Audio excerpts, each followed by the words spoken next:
नमस्कार भक्तों, देव महिमा में आप सभी का स्वागत है। आज मैं आपको भगवान शिव के अर्धनारीश्वर अवतार की कथा सुनाऊंगी। भगवान शिव ने अनेकों रूप धारण किए हैं। उनकी अनेकों रूपों की पूजा की जाती है।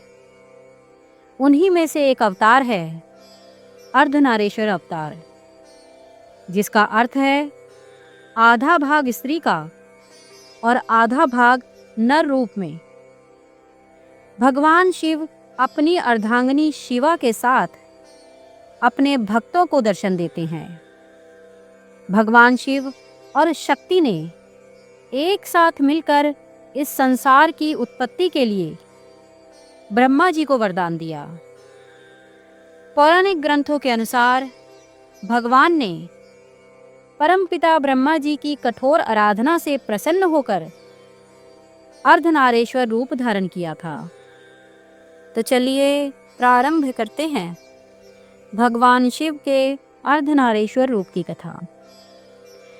सृष्टि के प्रारंभ में जब ब्रह्मा जी द्वारा रची गई मानसिक सृष्टि विस्तार न पा सकी, तब ब्रह्मा जी को बहुत दुख हुआ। उसी समय आकाशवाणी हुई, ब्राह्मण अब मैथुनी सृष्टि करो। आकाशवाणी सुनकर ब्रह्मा जी ने मैथुनी सृष्टि रचने का निश्चय तो कर लिया, किंतु उस समय तक नारियों की उत्पत्ति न होने के कारण वे अपने निश्चय में सफल नहीं हो सके। तब ब्रह्मा जी ने सोचा कि परमेश्वर शिव की कृपा के बिना सृष्टि की रचना नहीं हो सकती। अतः वे उन्हें प्रसन्न करने के लिए कठोर तप करने लगे। बहुत दिनों तक ब्रह्मा जी अपने हृदय में प्रेम पूर्वक महेश्वर शिव का ध्यान करते रहे। उनके तीव्र तप से प्रसन्न होकर भगवान उमा महेश्वर ने उन्हें अर्धनारीश्वर रूप में दर्शन दिया। महेश्वर शिव ने कहा, पुत्र ब्रह्मा, तुमने प्रजा की वृद्धि के लिए जो कठिन तप किया है, उससे मैं प्रसन्न हूँ। मैं तुम्हारी इच्छा अवश्य पूरी करूँगा।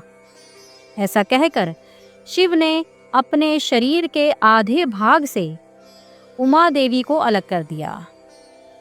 ब्रह्मा ने कहा, एक उचित सृष्टि निर्मित करने में मैं अब तक असफल रहा हूँ।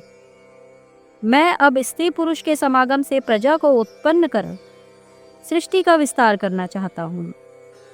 परमेश्वरी शिवा ने अपनी भौहों के मध्य भाग से अपने ही समान कांतिमती एक शक्ति प्रकट की। सृष्टि निर्माण के लिए शिव की वह शक्ति ब्रह्मा जी की प्रार्थना के अनुसार दक्ष की पुत्री हो गई। इस प्रकार ब्रह्मा जी को उपकृत कर तथा अनुपम शक्ति देकर देवी शिवा महादेव जी के शरीर में प्रविष्ट हो गई। यही अर्धनारीश्वर शिव का रहस्य है और इसी से आगे सृष्टि का संचालन हो पाया, जिसके नियामक शिव शक्ति ही हैं। तो भक्तों, आप सभी पर भगवान शिव सहित माँ शक्ति की कृपा बनी रहे और आप सभी का जीवन मंगलमय हो।